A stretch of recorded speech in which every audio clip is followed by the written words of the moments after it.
with these technologies, the drone warfare, the cyber, all these things, added to all those things, I think we're a tinderbox waiting to explode unless we take meaningful steps to deal with this. And pretending that it's not going to happen, or that just because you say something is right, that's always going to be the case, I think is going to lead to these problems.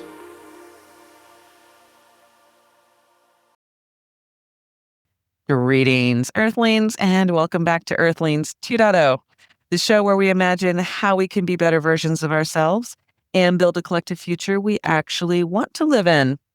Today's show is part 2 of our deep dive into the technology of the future and how that might reshape society and power balances around the world.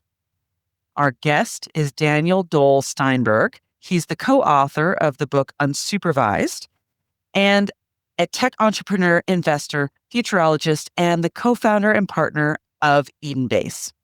In the last episode, we explored the end of the industrial age and how it might be now in the shadow of something that is being termed a technology-first economy, and how AI, quantum computing, and immersive technologies such as augmented reality and virtual reality are creating entirely new societal divides. But today, we're taking things a little bit further. We're going to look at the ripple effects of these transformations on a global scale. But before we get there, I'm your host, Lisa Ann Pinkerton. I'm the CEO of the award-winning PR firm Technica Communications and the founder of Women in Clean Tech and Sustainability. Before building those organizations, I was a reporter for NPR and PBS, and I covered things like the environment, technology, and education. And if this is your first or 50th time listening to the show, welcome. We're thrilled to have you here, and we're really excited to bring you part 2 of this fascinating conversation. I highly recommend you go listen to part 1 first if you haven't. And also have a look around our feeds and listen to a few other things. We've got things like autonomous vehicles, robotics, genetics. We have stories on the energy transition, climate change, the plastics crisis. We have covered a lot in nearly 100 episodes. And if you're feeling like you want to get a little bit more involved in our community, there's a couple things you can do. Number one, you can follow us on social media, Earthlings Pod, at any one of those social media feeds. You can join our Substack newsletter and get a monthly digest of the stories that we have covered. You can also take our listener survey and let me know what you think about the show. I want to hear from you. Go to our website, click on the survey. It'll take 5 minutes. Something else that's only $5 is to join our Patreon, and that allows us to support the show financially. And thank you to Resource Labs for having us on the network. In this second part of our conversation, we're going to discuss a few things. First, the geopolitical race for technological dominance, who's leading, who's lagging, and why it matters. The potential collapse of money as we know it. You know, if AI-driven economies don't need money for labor, what replaces it? And whether or not we're heading towards a world of what some might call techno-feudalism, or like just what's going to happen to our structural economy in the face of these fundamental technologies, changing everything. We'll also talk about AI and warfare, cyber conflicts, and how these emerging technologies could shift the balance of power faster than we expect. So if you thought our last episode was intense, giddy up, because this one takes the conversation to a whole nother level. So let's pick it up where we left off with Daniel Doll-Steinberg. I want to go back to something you said related to the power is shifting and moving away from the industrial economy to this new, let's just call it new technology economy. I'm sure you have a better word for it. But anyway, I was thinking about, okay, well, what do developing countries do then? Because some of them are still aspiring to be a part of the industrial age. And should they take a step back and retool their thoughts and perspectives and try to jump on to the new tech economy and get a leg up there versus trying to follow on the industrial economy? I would say a strong yes with one proviso. The strong yes is the advantage the developing world has at the moment is it's the first time that I've seen in my reading of history, as well as my life, which is that these most powerful new inventions are available to everybody. So powerful inventions in the past, like the compass or sailing or fire, were available to certain people. And then, the ability to sail around the world was allowed the English to dominate. The invention of the longbow. I don't know why it took the French so long to get a longbow. It doesn't seems like it was a pretty obvious thing to do once you found one, but it gave Britain supremacy for a long time. Then you had the atomic bomb. Again, atomic bomb's an interesting one because it was one of those inventions that you would have thought would be worth trillions of dollars, but it wasn't because they didn't sell it. They kept it, as you would. And some of these technology, the reason I mention that, it sounds funny, but some of these technologies might be so powerful that instead of the companies being worth trillions of dollars, they're just snapped up by the military and never see the light of day, apart from or they do eventually because people can copy them, like the bomb, but they're used for geopolitical advantage. So there is a point to my statement of that. And even the internet, it spread across the universities first, and then it spread across the US, starting from the West Coast and then East Coast and then into the middle, and then Europe later, and then Africa later, etc. This isn't this because everybody's got a phone and a computer. You know, most people. I mean, obviously not everybody, but they have access to the same technology, apart from where the regulators decide that it's not a good idea to have that technology, but they have access to it. And so the advantage, they have the same advantage that everybody else has. So when I was young, if you had a company up until a few years ago, if you have it's still, I mean, in fact, it's still the case, but I don't see the value. If you have a company that started in Palo Alto, it's got a greater chance of success than London. London's got a greater chance of success than Paris or Amsterdam, and then as you go across the world, the chance of success is lesser. If you're in Stanford, it's even higher because the whole ecosystem is around that. That ecosystem now is a disadvantage because that ecosystem comes with regulation and with incumbents. And so if you are trying to do something new and you've got incumbents like the education system. So if I were in Nigeria now, and I saw some guy trying to doing this actually, he was rolling out AI tutors for school kids. I think he was charging $1 a month per kid. Nothing. I don't know what it costs in the US to get educated, but $1 a month. You try and roll that out in the UK, you would have zero chance because the National Education Union of Teachers would say, not on your life are we, having this here, because it's impacting our jobs. If you try and do driverless cars, if you die, you've got the Taxi and Limousine Commission, or you've got the Black Cab Commission in London, all would be restricting your ability. If you go to Nigeria and set up a neobank, AI quantum first, what are you competing with? If you roll out education system, if you roll out an AI system, and I've seen one recently, if you roll out an AI system where it asks you lots of questions and then does a summary for a doctor to look at. It gives you an answer and then has a doctor look at it. So a doctor can look at tens of thousands of cases a day as opposed to spending half an hour with each one. He can spend a minute. That solution across somewhere like Nigeria or Africa would be incredible. And it could be adopted really quickly and reach 1 billion people in a matter of weeks. There's no reason why not. You try doing that in the US or in the UK or Europe with health insurance, with doctors, with hospitals. Firstly, even if they want to do it, it's slow. But if they resist it, it's finished. So that is the strong yes. I think the developing world has an advantage in a lot of this. And if you look at Africa, most of it doesn't have fixed line phones. It only went straight to cellular. The second thing is, the reason I put a slight no in there is it's unlikely that's going to employ a lot of people in the very short term. So they do need, especially in those countries where education is less good, even if you go to the US and said, which is highly educated, or the UK, and said, okay, everyone's going to become a software developer for Meta, you probably wouldn't get more than 10% of the people that could even have a chance of building anything useful, because they haven't been educated that far, and to educate them. So you need to have a set of jobs and skill functions that appeal to the masses. But no, I said this to the government of Nigeria 18 months ago when I was there. I said, you need to build a tech city, you need to build it in Abuja, and you need to sponsor it heavily. They actually announced they were doing one after I met them, which was very cool.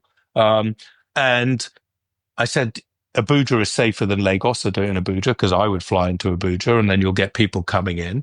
They want to do in Lagos. I said, it's too dangerous. I wouldn't want to go there for a long time. But Abuja, I was quite happy. I don't think they've actually done anything more yet than announce it. But their desire to succeed, the people, plus the technology, plus their lack of incumbency, plus their population size, and the total lack of services for the people, I think puts them in a prime position. While we're on the topic of nation states, I'm curious to know your perspective around how some of these foundational technologies are going to influence how certain countries interact with each other, positively or negatively. In your book, you talk about, you know, weaponized drones and how they're much easier to build than a jet fighter airplane. Right now, we've got, the superpowers. And I was, as I'm reading your book, I've been thinking about, well, gee, have we just been in a cyber war for the past 15, 20 years and we just didn't know it because it's all been kept really secret? And is that going to expand with all this hacking and influencing elections, which countries have always done, as you mentioned in the book? It's always something that other countries have attempted to do, is influence some other nation states' elections. But it seems like all of this new technology that's coming online is just going to exacerbate these current activities to a point where this country competition is going to become even more intense. Whereas I was hoping personally that we would move away from that and be a bit more enlightened about things. But it seems like we're moving to be even more competitive than we already are. You've got to consider so many pieces. You've got to first consider that most countries consider these technologies to be competitive advantages. So France just announced, I don't know, 100 billion, 400 billion, can't remember the number, fund for AI and technology. They criticized the EU for the regulations, and the EU swatted them and said, no, you've got the US spending, certainly under Trump, hundreds of billions, if not trillions. I think someone told me recently that the big four tech giants are going, by 2027, are going to be spending $1 trillion a year on high performance compute, AI, and quantum.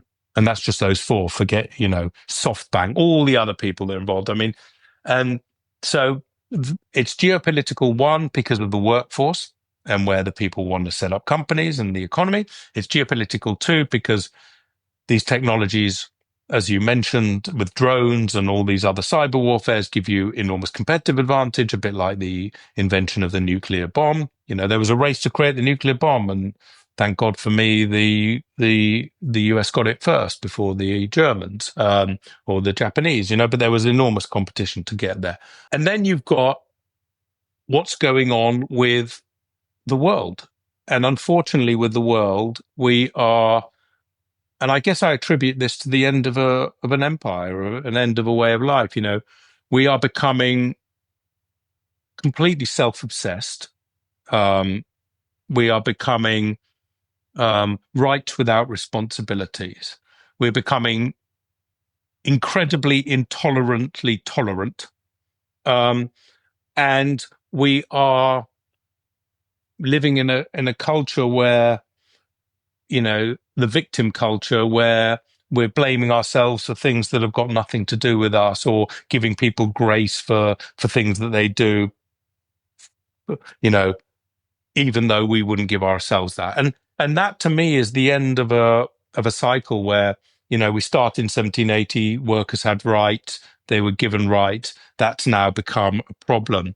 And therefore, what we're going to see because of that point, and I don't say it just because I have an issue with it, I say it because there's a very real problem, which we discussed before, is it is therefore better for companies to start AI tech first than people first, because people have become a problem, not just because the people are a problem, but because the regulations that people have put around having people have made them difficult, which means you then have the problem of dissent, within, an unhappy work population. And when you have unhappy populations, that's when wars start. So, and dictators take over. And I'm not suggesting that anybody in the West is anywhere near a dictator. I don't think that's the case. But it is the grounds on which dictators come. I do have a serious problem with people saying this person is like Hitler or this person is like Mussolini. They're nothing like that. They might have a characteristic or two like that. But but Hitler and Mussolini weren't created out of a vacuum. They were created, particularly Hitler, out of the complete destruction of Germany during the First World War, an unhappy population that saw no hope because they were destroyed and they were kept under control. And one of the great things the US did after the Second World War was they put in place the Marshall Plan and the plan in Japan to rebuild and to give the people hope. They learned the lesson. And I just feel that the world is in that post-World War One unhappiness. And so with these technologies, with all the other things you and I have talked about, it's the drone warfare, the cyber, all these things. Added to all those things, I think we're a tinderbox waiting to explode unless we take, as we say in the book, meaningful steps to deal with this, and pretending that it's not going to happen, or that just because you say something and is right, that's always going to be the case, I think is going to lead to these problems. And one of the reasons I did what I'm doing at EdenBase is, I could go around the world investing with some of my friends who are incredible investors. I think I have an eye for where it's going on, and I could deploy my own money. But then, how am I going to be part of the solution? And I feel I need to be. I think, the best way to predict the future is to create it. I think I'm pretty good at predicting it. So now I've got to deploy as much time and effort and people and money that I can with the widest network and community I can get on board to create a future based on those predictions that suit as many people as possible. Because you asked a really good question. You made a really interesting statement at the beginning, which is, do we just become pets of the tech people? Well, we say this in the book. We say that's not a good outcome for the tech people either. If they live in a world where everybody is useless and chaos, if I'm super rich, what do I want? I want a world where I can visit, I can travel, I can go and experience other cultures, and I can do great things and meet interesting people. I don't want to have to lock myself up in, like those dystopian movies, in a spaceship revolving around the Earth, watching with 20 people. That's not a good outcome for there might be the odd person that thinks that's a good outcome, but most people think that's a pretty terrible outcome. And what we've seen from these tech titans is when they reach a certain age, anyway, they change their entire worldview to, oh, well, I've got $100 billion. I don't really need that for my kids, so I'm going to spend 90 billion of it making the world a better place. So why not start on day one and do that now? Yeah, like my grandma always said, no one takes a U-Haul to heaven. Yeah. I appreciate what you're saying around what can you do, to make the world more beneficial for as many people as possible, because that's also the foundation of this podcast, and helping to encourage people to take action within their own world, however large or small their sphere of influence. Because my theory is, if enough of us were doing that, we would have a vastly different world. And maybe that just comes from my upbringing around sort of, you want to be a steward of whatever your life is about, and care for folks. But back to what you were saying about dictatorships and authoritarianism. When you and I first met, I think I brought this topic up to you. This sort of fear that I often have deep inside around how climate change is looming and could potentially make things very bad for people and create a lot of scarcity, heightened victim mindsets, and create a lot of fear and uncertainty. And that, generally speaking, when people are in that state, it's easy. They start looking for someone to be their leader, someone to be their protector, someone to just take charge and do what needs to be done. And that, generally speaking, is how authoritarians rise to power. So I have a mild concern that if we continue to do the bare minimum to address climate change and we reach a 3C world, which is what we're on track for, it's going to be quite simple for democracy to take a back seat to authoritarianism. And so I'm curious to know your perspective on that. I'm not a climate change expert, and the world does change. So I think we have to accept that over the course of mankind, we are, as long as we're successful, we're going to see different types of world. So that's the first thing. The second thing is, well, and again, I'm not an expert on climate change, so I'm going to sort of skip over that. However, this I do believe. I believe the threat of technology is a closer threat than climate change. And therefore, my focus is on technology.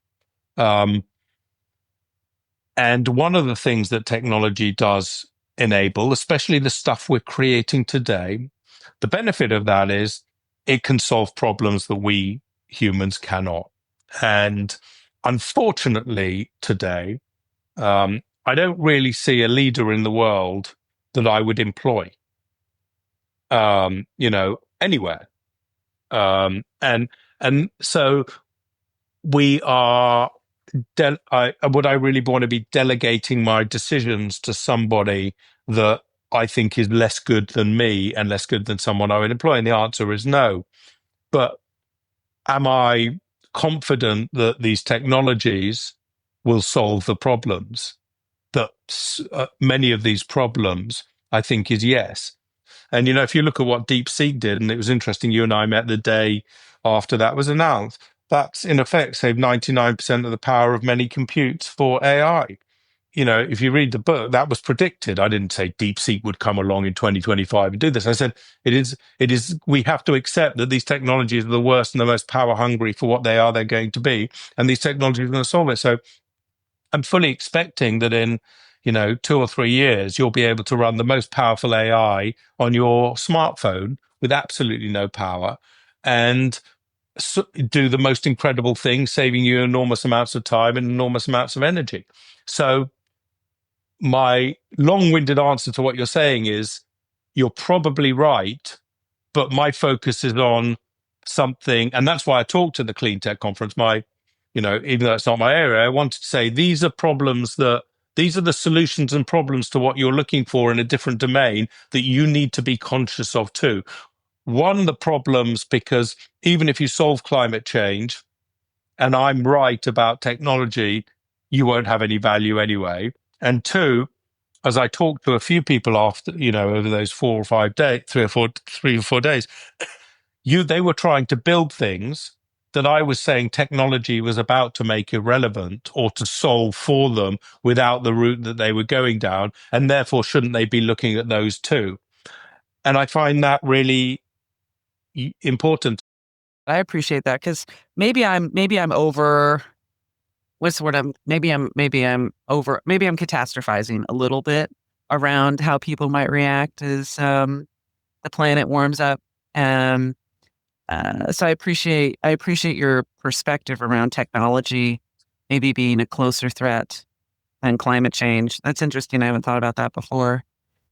I want to get back to this concept around nation states and this competition between states.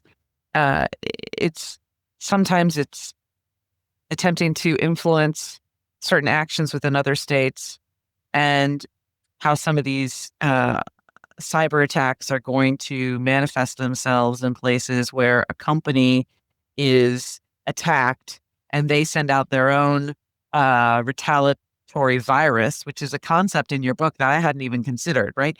And now the country where those hackers are feel like they've been wounded, and then it starts potentially a war. A kinetic war, yeah. Yeah. Yeah. And I know there's no answers to how that might play out, but it is something that's intriguing. It's an interesting thought experiment on how these foundational technologies have give us opportunities, but also create real challenges for us. Again, we're in a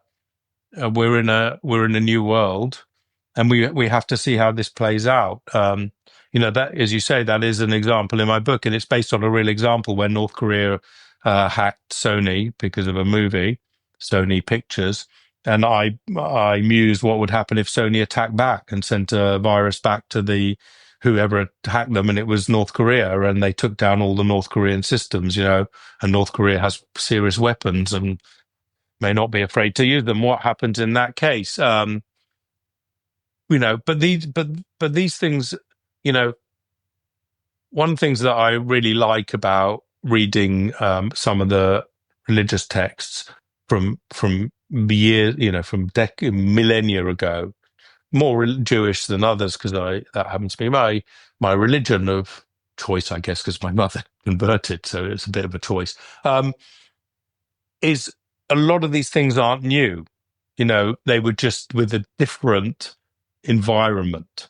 I think what is new this time is the fact that we are outsourcing our brains to something else, which I don't think's happened before, and that's the scary part. But the rest of it, in terms of the geopolitical stuff, you know, has you know has happened before. If a knight was attacked in France, let's say, and then he sent his army over to kill all the French, and then England went to war with France over a single knight because he was attacked. That's sort of the equivalent of a thing, and we have a lot of texts from history and from religion where those things are covered, and what the and how you try and deal with that. So so that is important. I think the idea of how countries react to these technologies, I think, is more important, and how they adapt and adopt these technologies is probably the greater question to answer. And my general view is every country, and we discussed this just a minute ago, in terms of the migration of people, everybody should be encouraging the best of the best people to come to their country to be building the best of these technologies they can.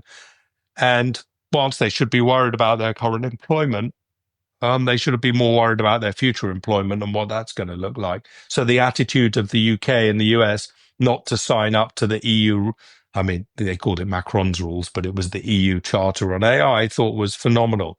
I expected the US to. I was more surprised and happy that Keir Starmer, our Prime Minister, refused to sign, because he's much more European leaning. But I think that's the right attitude. Come here, come to the UK, come to the US, build all this stuff, and we'll see how it works out.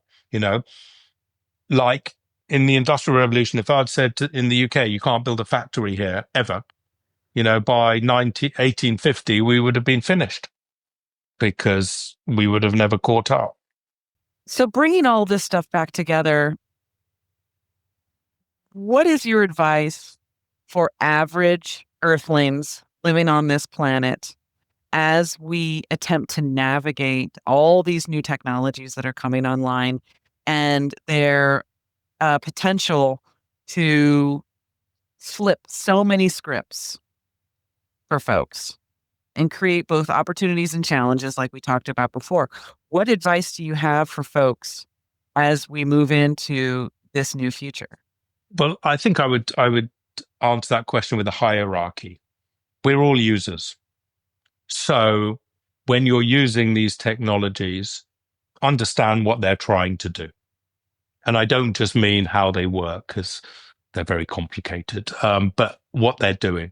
And so one of the things I do every day is I draw two images every day on one. I use a single AI to draw the image. It's really interesting to see what it allows and what it doesn't allow, and how over time it restricts what you're allowed to do. And I use that as a sort of marker, because whatever it's allowing and not allowing to do in the pictorial sense, it's also restricting and promoting in the answers it's giving you. So, we complain a lot that Chinese AI like DeepSeek doesn't say what we believe happened in Tiananmen Square, and that's really terrible, and they ought to. They should allow that. But we need to realize that the technology that's being built by the Mistral or by OpenAI or Google has exactly the same biases, but they're biases that we believe more. But if we understand what those biases are, that's the first thing. The second thing is to accept that the jobs of the future are going to be these type of jobs. So restricting people from using these technologies, not using them yourself, not allowing your kids to use them is a mistake, because it's inevitable that they're going to be here. And, it's actually become worse this year. I've really noticed in the last 12 months, everyone walks around the street looking at their phone. I didn't notice that as much before, but it's really, you can see the addiction levels increasing. But I don't see that going backwards. I see that becoming more. So we just have to learn to live with that environment. And then, as I say, it becomes a contact lens. That's the first thing. The second thing is, as a user, you need to be trying to influence the outcome as much as you can. And I don't quite know what that means, because it's all on an individual basis, but reporting things back to the companies where the answer is completely wrong, or there's biases in it that you don't approve of. So for instance, let's say, and I'll use an extreme example because I might as well, let's say you really disapprove of, pushing a trans agenda. I know it's controversial, but why not? And you're always pushed a trans agenda on AI as the answer.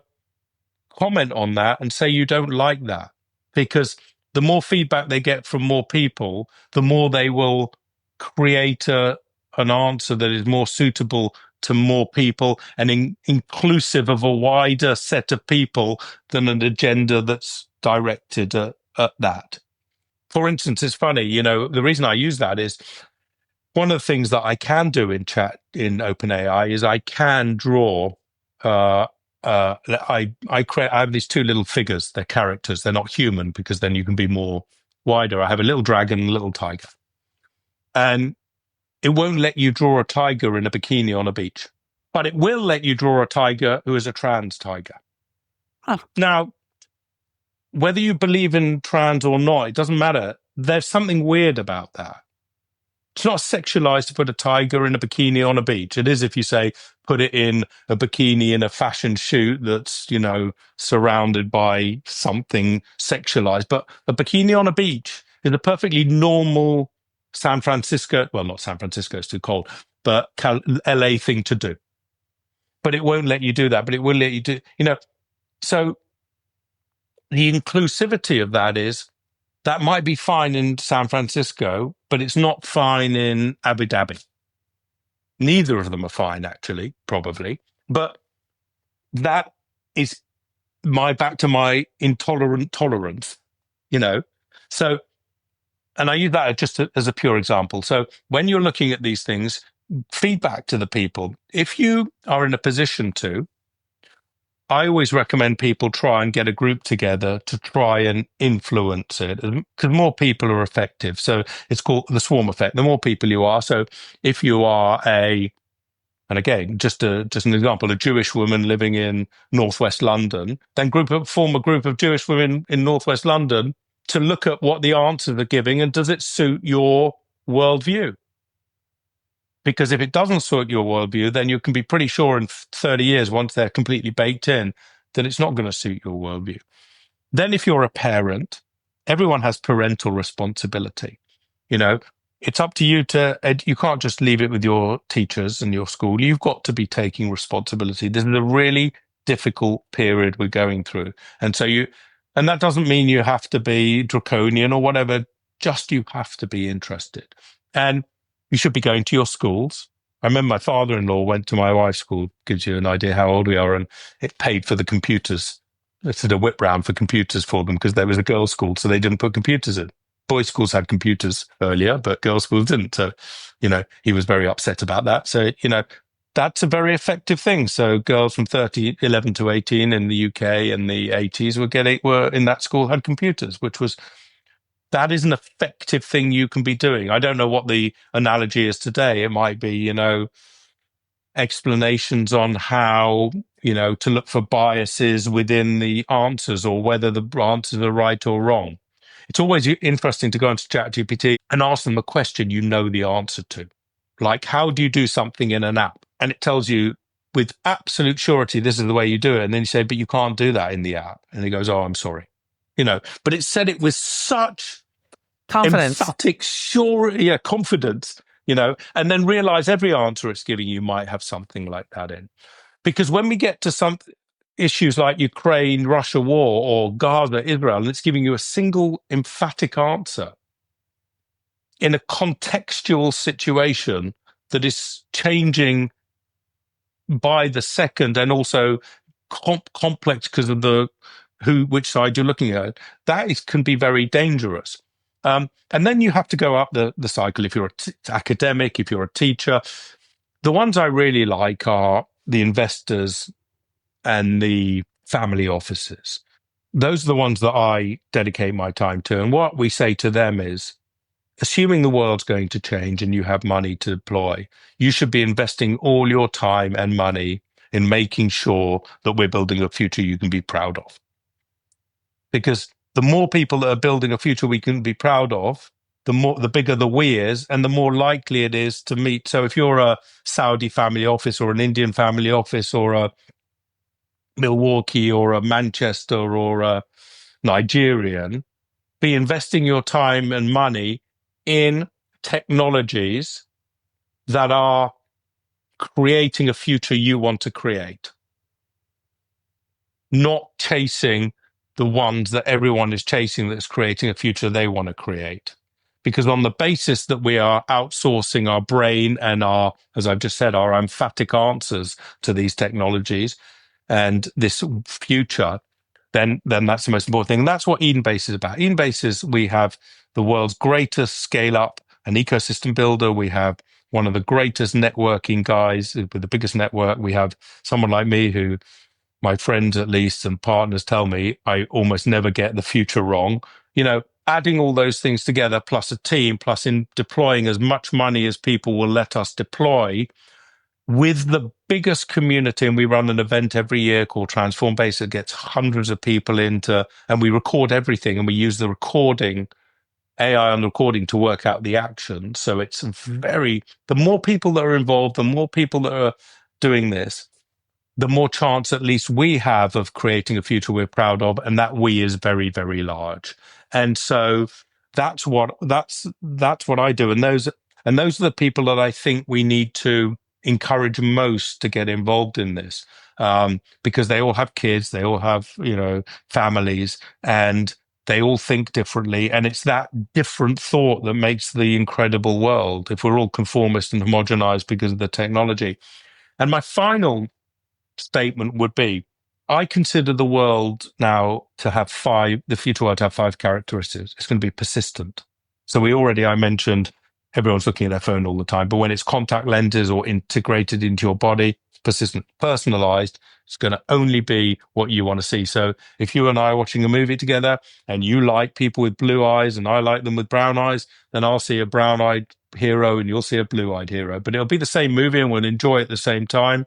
The dialogue, it might be in different accents even, because you like your heroes with a French accent and I like them with an Iranian accent, I don't know, whatever, or and it's personalized. So everything we're going to be fed is personalized. It's immersive. So we will have an overlay on the world. The world will understand how we interact, a bit like quantum. If you fire a particle at a wall, it behaves like a wave until it hits the wall. When the wall knows that it's hit it. How the wall knows, I don't know. It's mind-boggling, but that is the overlay. So everything will understand. I will come into an office and it will understand because everything's digital overlaid about me, a bit like the Matrix, but in a sort of Keanu Reeves dark way with leather coats. And then it's going to be the two that are the most important are predictive and directed. So predictive is it will understand what we want to do next, and with agents, it will execute what it says we want to do.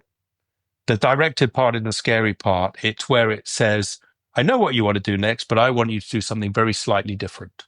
So a silly example might be, I want to go and meet someone in a coffee shop. It's paid more money by another coffee shop to say that one's full. Oh, the one next door is empty. But you prefer the coffee in the other one, but it's telling you it's full to direct. I mean, that's a silly example. The more egregious ones, and it's persuading you to believe something that it wants you to believe. And the technology's reward systems might mean they start doing that all by themselves. And so if you look at the world with that lens, then you really have to be involved. And as Philip Stark said, it's not your responsibility to be a genius. It is your responsibility to be involved. I say it's not your responsibility to understand how quantum computing works, because it's really difficult. And I read it and I remember, and then a day later I've forgotten because it's so complicated. But it is your responsibility to understand how it impacts you and your future. And you have to start now. Earthlings, how are you feeling about the tech-first economy that could be coming? Let's check in. How you doing? I appreciate that Daniel warns us that we could be underestimating how much change could come from these fundamental technologies and how quickly it could happen. If you just look at climate science and predictions, all of those are dramatically conservative. And there could be some conservative outlooks related to these technology disruptions as well. And speaking of disruption, whether or not you experience these social shifts as disruption or if it's transformative might depend a lot on how you prepare for it. So I appreciate him illustrating that for us.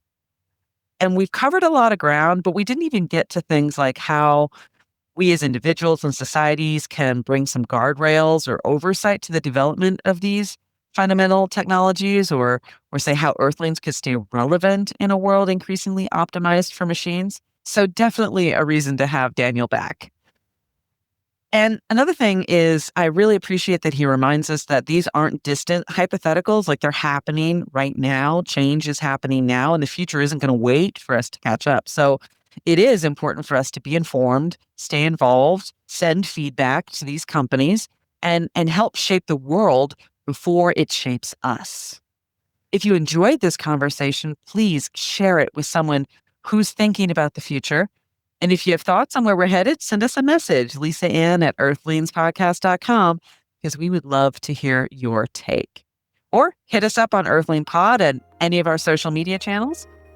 Until next time, Earthlings, stay curious, get creative, and be as influential as you can on this beautiful blue-green space flower that we call home.